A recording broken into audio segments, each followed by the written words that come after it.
Hey guys, so this video is about graphing and using transformations to graph. So this kind of goes back to that library of functions where we had sort of the introduction to the different types of functions that we're going to see: x squared, square root x, x cubed, etc. And so hopefully you've taken a little bit of time to learn those parent functions. I'll go through them once in here, but can't overemphasize how important it is that you know kind of your basic one, because that's what's going to let you do all these transformations. So what transformations do are we're basically altering, some basic function, and then that's going to shift the graph or flip the graph or stretch the graph. And if you kind of get all these transformations in your head, it's sort of like you get to walk around with a graphing calculator in your head. It's for me, this is one of the pieces of math that really made a lot of things make sense. So hopefully it will do the same for you. Our first one is we're supposed to graph, given f of x equals x squared, so this is our parent function, we're supposed to graph f of x minus 5. And first off, it's asking us to write the equation. So that would be, I'm just going to write them as y equals, and then this will be x squared, and then the minus 5 is after the fact, so it's just tacked on the end like that. And so I'll draw my parent function first, and for x squared, remember that goes through 0, 0. When x is 1, y would be 1. When x is 2, y would be 4. So I don't do that every time. I just kind of start at the origin and go over 1, up 1, over 1, up 3. It's sort of my way of memorizing that. And I just make it matching on the other side. So there's my parent function. And you don't want to think of this as, 0, 0, 1, 1, 2, 4. Because what this minus 5 is going to do, you can kind of see if I put in x equals 0, I'm going to get negative 5. If I put in x equals 1, I'm going to get negative 4. If I put in x equals 2, I'm going to get negative 1. So what it's doing is it's shifting the whole graph down. So we don't want to plug points. We want to just be able to take this orange graph and go, okay, I'm just going to take this, the vertex, what this is called, shift it down 5 units, and then draw that same shape, the over 1, up 1, over 1, up 3. Or however you want to memorize it. And then that would be your transformed graph. So for the next one, we got root x and then a plus 2 instead of a minus 5. So root x, remember, when x is 0, y is 0. When x is 1, y is 1. And when x is 4, square root 4 would make 2. And again, you don't want to have to do all that. You want to just be able to over 1, up 1, over 3, up 1, and draw that shape pretty easily. So the equation for this would look like a plus 2 kind of on the outside slapped on the end of this. So we'll go y equals root x plus 2. And it's not getting substituted in because it's not in with the x. That's the next one's coming up. So if I put in 0 now, I can see this would come out to 2. So what this is doing is shifting the graph up 2 units. And over 1, up 1, over 1, up 3. And then there's our transform graph. So basically these first two transformations are vertical shifts. When I add or subtract on the outside of the function, where I'm just kind of tacking it on the end, when I subtract, it's going to lower the graph. When I add, it's going to raise the graph. So these are kind of our up and down shifts. So number 3 goes x cubed and f minus, or f of x minus 2 with the minus 2 on the inside. So let me get the parent function drawn first. This is one that goes 0, 0 when x is 1, y is 1. When x is 2, y is 8. And so it's all the way up there. And then you get matching parts down here on the negative side. And this one's really kind of a pain to draw because it's really big. So I don't use it very much, but I'll use it a few times in here just to hopefully get you familiar with it. So our equation is going to look like y equals, and instead of x cubed minus 2, it's x minus 2 cubed, and that's because of the difference of the placement of this negative 2. So for this one, if you see, it was the negative 5 was outside, so it goes on after the square. But because this one's inside, it's getting substituted in. So what this does is it's kind of counterintuitive. It's going to shift it to the right 2, and the minus makes you feel like it's going to go left. But if you put in x equals 2 into this, 2 minus 2 would be 0. 0 cubed is still 0. So that 0, 0 point actually did move 2 to the right. To undo the minus 2, it's that we have to do plus 2. So that's why it's shifting opposite what you'd expect. And we just copy the same shape. And then once we do that, we can just draw our curve. That'd be it. Absolute value x. So this is the one that goes 1, 1, 2, 2, 3, 3. Same thing on the other side. And we get that V shape.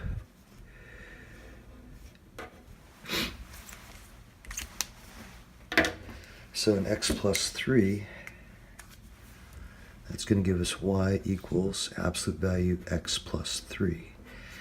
So to get 0 again, you can see I'd have to put in -3, so that plus 3 moves it 3 to the left. Even though it's counterintuitive, it is what it does. If I put in -2, I would get 1. If I put in -1, I would get, or -1, I would get 2, and so forth. -4, I would get absolute value -1, which is still 1. So we can see this thing, even though, like I said, it's counterintuitive, it does go to the left when you do a plus. And that would be our transform graph. So when we mess around on the outside of the function, like on these two, that's going to be our up and down shifts. And then we mess around on the inside of the function, that's going to be our left and right shifts.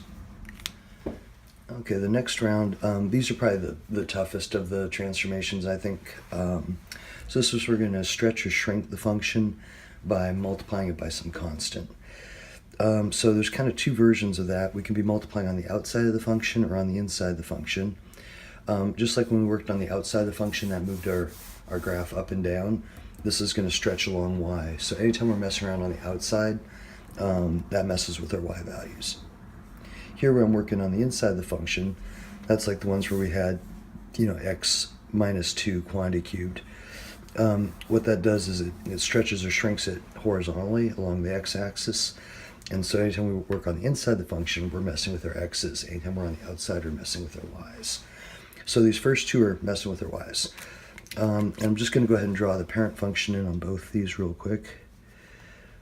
And so I'm just kind of doing that over 1 up 1, over 1 up 3. And on the exam or homework, you don't have to draw the parent function if you have it in your head. But this is just because I think it makes it easier to see if I have the original, kind of what the transformation did. So there's my x squared, my x cubed again that I did in the early examples. So this one is saying multiply the function by 2. So that's going to look like y equals 2 x squared. So what that does, if I put in 0, it's still 0, right? But now when I put in 1, 1 squared is 1 times 2, and it doubled it. Likewise, if I put in -1, squared would make 1 times 2, it doubled. If I put in 2, 2 squared would be 4 times 2 is 8. So it used to be when I put in 2, I got out 4. Now I get out 8. And so you can see that distance, there's the old distance of 4 boxes, and here's the new distance of 8 boxes. And so what it's doing is it's stretching my graph vertically by a factor of 2. So if I had put in 3, it's off the graph, right?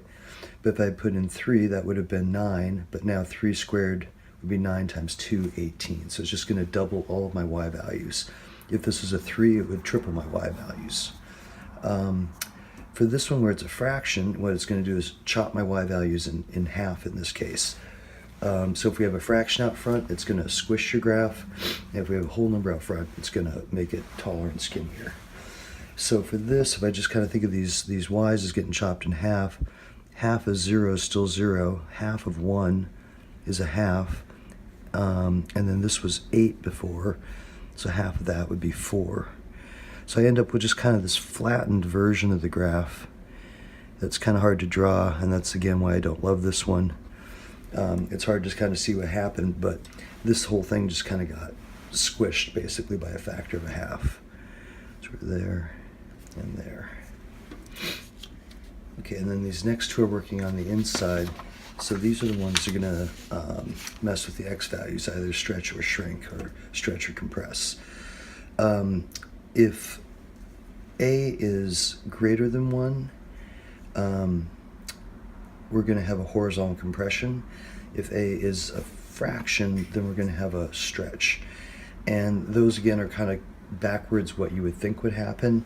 I'll show you that with an example, but kind of expect the x values to not do, when you're messing around on the inside of the function, it kind of does the reverse of what you would expect. But let me show you what that looks like with an example.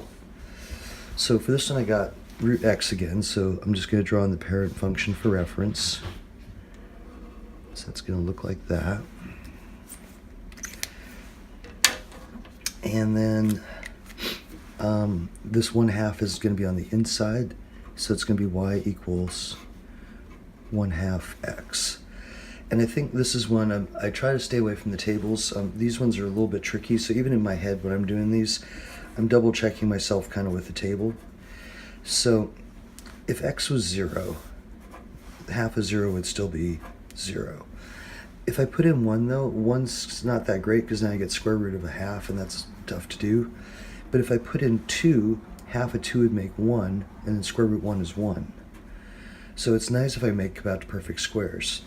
My next perfect square would be 4, so I'd need to put in twice as much. I'd need to put in 8, so that half of 8 made 4, and then root 4 made 2. And so that's why when I put this 1/2 in there, I'm going to get a stretch horizontally, is because I have to put in twice as much x to get out the same y as I used to. And so, actually, let me say that one more time. I have to put in 2 times as much x to get out the same amount of y. And so that's going to give us a horizontal stretch. So 0, 0, and then we got when x is 2, y is 1, and when x is 8, y is 2. So we're getting that same shape, but it's like it's just getting stretched out along the x-axis. For number 8, I did a cube root just so I could kind of show one of them. Again, this isn't one I would test on because it's just kind of painful to draw, but it's worth seeing at least one of. So here if I put in, I'm going to make a little table just because I don't think I've introduced this one. So I'm going to do -8, -1, 0, 1, and 8. So what I'm doing is I'm picking cubes so that when I take the cube root, it goes nice and simply. So if I put -8 in here, cube root of -8 will make a -2. Cube root of -1 makes -1. Cube root 0 is 0. Cube root 1 is 1, and cube root 8 would be 2. So I'm going to get something that looks kind of like this, which is basically just our cube root function, but now kind of drawn along the x-axis instead of y. But it has that same, instead of going over 1, up 1, over 1, up 7, it's over 1, up 1, over 7, up 1. So it's basically an inverse function to x cubed. So it should look something kind of like that. And then if I do this 2 in here, let me just kind of show you with the table because I think this is probably the hardest one to see, these 2. If I put 8, now I get 16, so that's not so good. I want it to come out 8 because I can take a cube root of 8, so that means I need to chop that down to 4 to make that happen. I need to put in a 1/2 to make it come out to 1, a 0 to make it come out to 0 again, 1/2, and 4. And so then this comes out the same, -2, -1, 0, 1, and 2. But you can see with that 2 there, I only have to put in half as much to get the same y. So that's going to be a horizontal compression. So now we're like here, here, here, here, and here. So I'm just kind of chopping my former values in half, and then I get something that kind of looks like that. That's also really hard to draw. So those are the 2 that are pretty tough. I just realized I forgot to write down the equation on a couple of these, so I'll go back and grab those. So this one would have been y equals cube root 2x, and this would be 1/2, or y equals 1/2 x cubed. So for these are our last 2 transformations, and these are negative signs. So if we put a negative sign in front, we're going to reflect across x, because remember that messes with our y value, so it's changing the y's. If I put a negative inside, it's going to reflect about y, which is messing with our x values. And so again, I'm just going to draw the parent functions in here. And so negative in front flips it across the x-axis, or makes all the y values opposite what they used to be. The equation would be y equals negative absolute value x And so basically it's just going to open down. So we get here, here, here, here, here, here. And then this one would be y equals the negative of x. And so now, you know, if I put in 0, I get 0. But if I put in 1, I get negative 1, and that's not defined. So I have to put in negative 1. I have to put in the opposite. So negative 1 is 1. Square root 1 is 1. And if I put in negative 4, I get 4, which then produces a 2. And so it's basically the domain of without the negative is everything 0 and greater. The domain with the negative is everything 0 or smaller. And so we just get this, again, kind of a reflection if I folded this across the y-axis. So that's our 10 transformations. And then the rest of this is going to be sort of the order we go and then doing combinations of them. So this is sort of the order in which to approach performing transformations. And I actually kind of like doing the compression and stretches first. They have reflections first. But the shifts definitely need to come after the reflections is kind of the trick to it. So this question, number 11, is just given a verbal description, do these things to it and write the equation. So given f of x equals root x, reflected about the x-axis, vertically compress it by a factor of 2, and then shift right 2 units. So I'll just do it in steps here. I'm going to write it as y equals root x. So if I was going to reflect about the x-axis, that would be taking it, let's see, where'd you go? That would be like this one, where I'm reflecting it down across x, and that means we'd have a negative in front. So for part A, I'll just do this in steps. You can do it all at once. We get that much. If I want to vertically compress it by a factor of 2,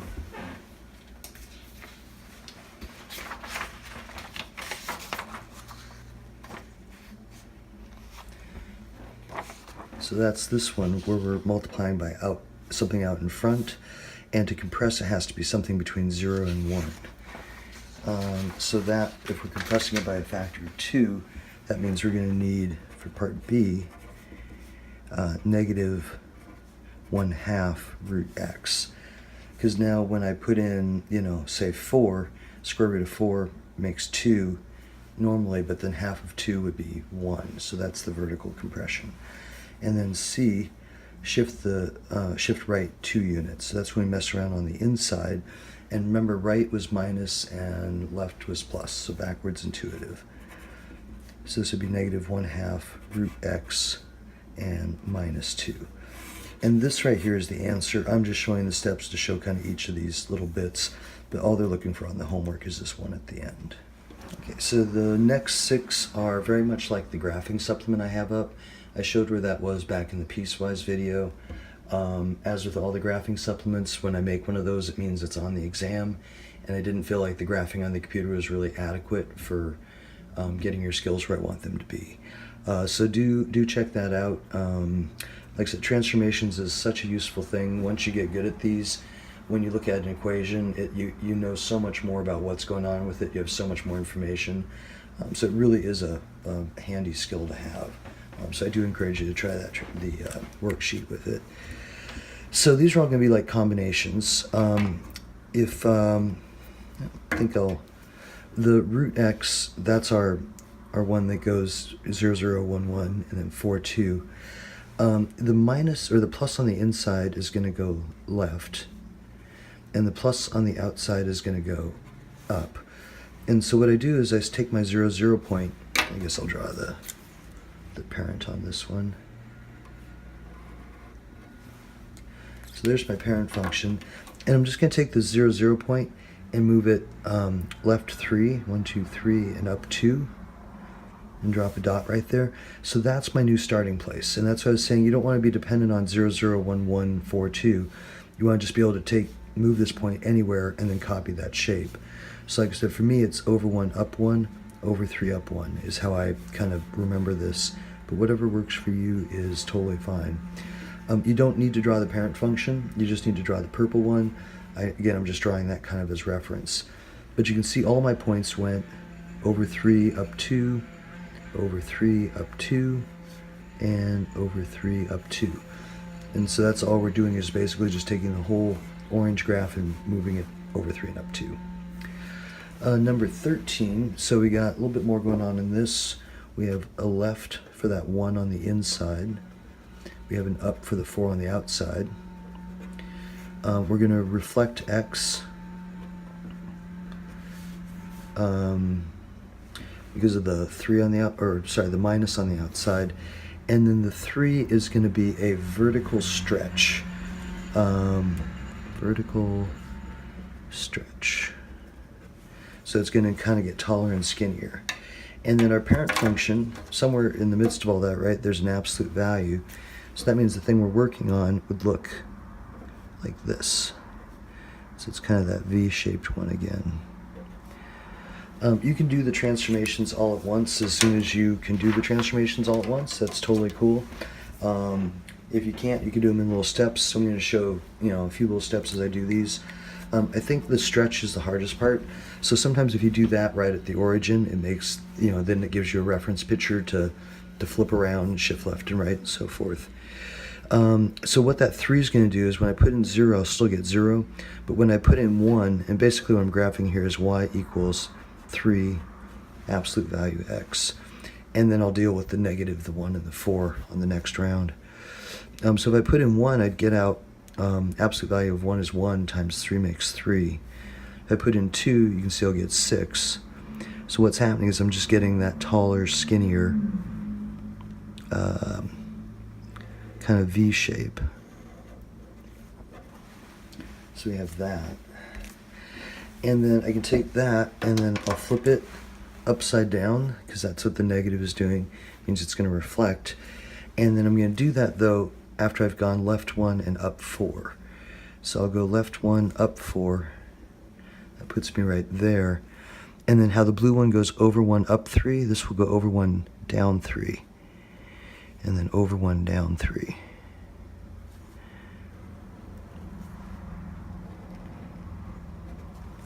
And then that would be it. And again, the purple one is the only one that's the answer. The rest of that is just to kind of show steps on how I'm getting there. For number 14, we got a square, so that would be here, here, here, and there, and there. So it's our over 1, up 1, over 1, up 3. And breaking down the pieces, we're going to have an up 4, we're going to have a right 1, and we're going to have reflect X. So this is going to open down, but it's going to go right 1 and up 4 before it does it. So this part that used to be 0, 0, which is called the vertex, is now up here, and we're opening the graph down. So I just go over 1, down 1, over 1, down 3, and then same thing on the other side. I think it's something like that. Let's see, the next one. So again, it's going to be this same basic shape, at least for now.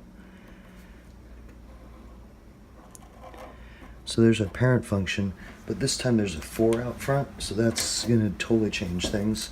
It makes the second graph point be off the graph, because remember this is quadrupling our y values. So when x is 0, y is 0, but when x is 1, and again when I'm graphing it's kind of like I did here, I'm just going to do 4x squared. So when x is 1, y is 4 already. And the next one, when x is 2, y would be 16, which is like way up off our graph. So I won't try to draw that. I'll just draw kind of the skinny one in the middle.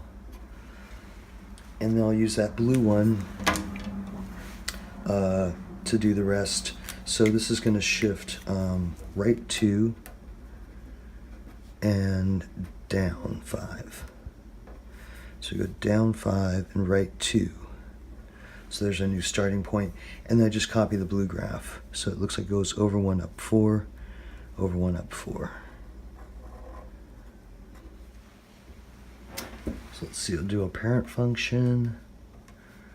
That's a nice friendly one.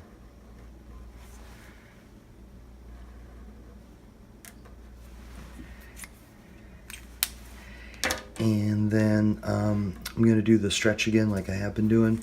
So that 1/2 out front is going to chop all the y values in half.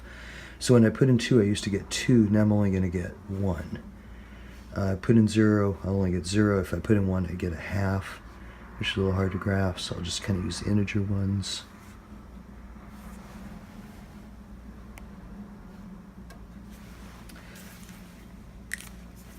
With this one, you can kind of think of it as changing the slope. When this is a 1, the slope is, at least on the positive side, is 1. -1 on this side. And I put that half in front, so now it goes over 2 up 1. So you can see our slope is a half and -1/2. To get the rest of this in there, we're going to do up 3, and we're going to go minus would be right 2. So I'll go up 3 and right 2, and then I just have to copy that blue one, which went over 2 up 1, over 2 up 1. So it should look kind of like that. And then 17, so that's the root function, which is this. And it's got a negative in front, so it's going to open down. It's like it's going to get reflected. And then our 2 and our 1, so our 2 is going to go left, and our 1's going to go down. So I'm going to go left 2 and down 1, and then make the same picture but upside down. So over 1, and then down 1, over 3, down 1. And there's that one. So number 18, we're given a graph, and now we're asked to find the equation rather than here's the equation, find the graph. So let's see, with this one, we have, it looks like a root function, because it's sort of doing that, you kind of see it's that swoopy thing. And a couple of things have happened. It's gone, for sure it went left 2, it went up 1, 2, 3, 4. It's opening down, it's reflected across X. What else? Normally, if this is a regular root function, I'll do orange here. It would start at 0, 0, 1, 1, and 4, 2. And it would look like that. So usually it goes over 1, up 1. This one's going over 1, down 3. So that tells me there's a stretch of 3. And that's vertically. So if I go to write this, I'm going to have y equals, stretch would be the number in front, reflect would be a minus in front. So that's going to be -3, and then square root x, and it went 2 to the left, so that's +2, and up 4, so +4. For this one, I could think of it as a horizontal stretch or a vertical compress. I think I'll do vertical compress just because that's easier to me. Our parent function would have been like that, and like that. And this one you can kind of see it's going over 2 and up 1, so it's been kind of flattened out. So I'll do a 1/2 in front to make that happen. So we got y equals 1/2 absolute value x. I know that because it's the v.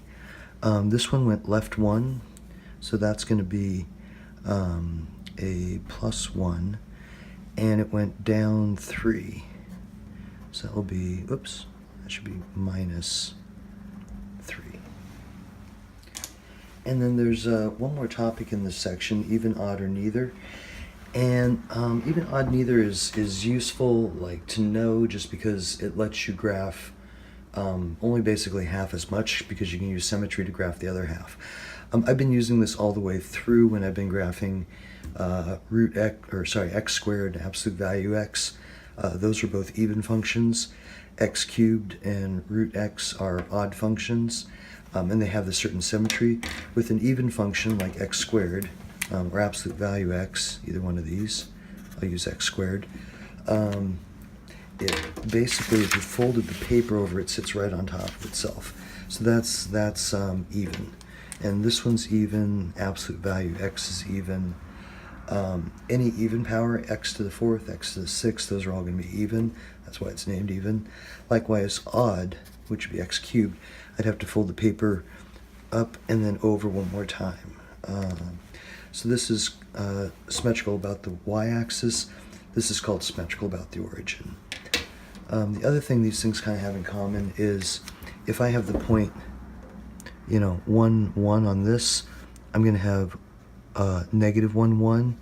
I'll have for opposite x values have the same y's. Here, when I have 1, 1, they're both opposite. I'm going to have negative 1, negative 1. So for opposite x's, I get the same y's on even, but here I get the exact opposite points. There's a test that you can do algebraically so that you don't have to try to graph it and see if it's even, odd, or neither. And once you kind of figure out the test, you'll look at this and go, even, neither, odd.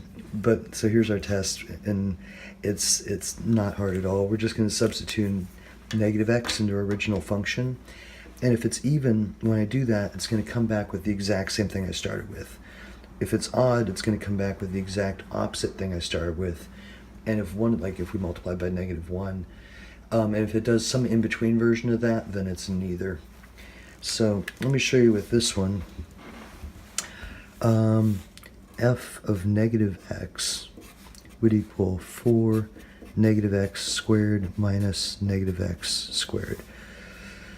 Oops, that one should be to the fourth, sorry. So this is going to be 4 negative x to the fourth. It's an even power, so it's going to make it positive. So it's just 4x to the fourth. And likewise here, negative x times negative x would make positive x, but then it's minus. So minus x squared. So f of negative x equals the exact same thing, equals f of x. So this would be even.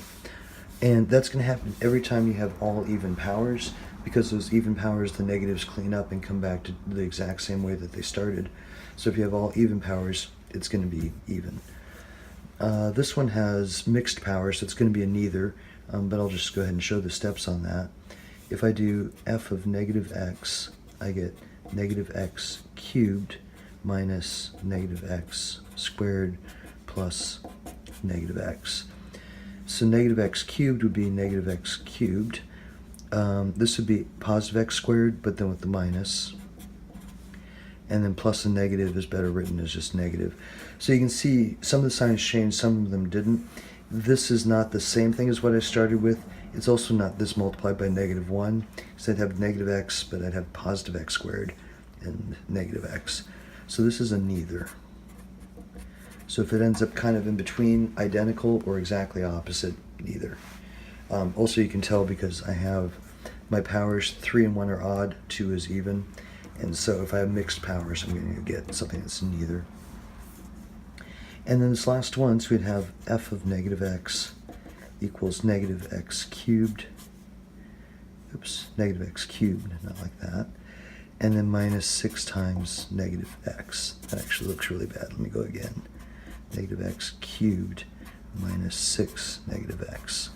And then cleaning this up, I get negative x cubed, and then minus to minus makes plus x, or 6x. And so if I took f of x over here, and I multiplied both sides by negative 1, which is what the definition up here says, I would get negative f of x equals negative x cubed plus 6x, which is exactly what I got. And so that's why this one would be odd. Plus, I have x cubed and x to the first, so if I have all odd powers, I get odd, all even powers, I get even. And that wraps up transformations.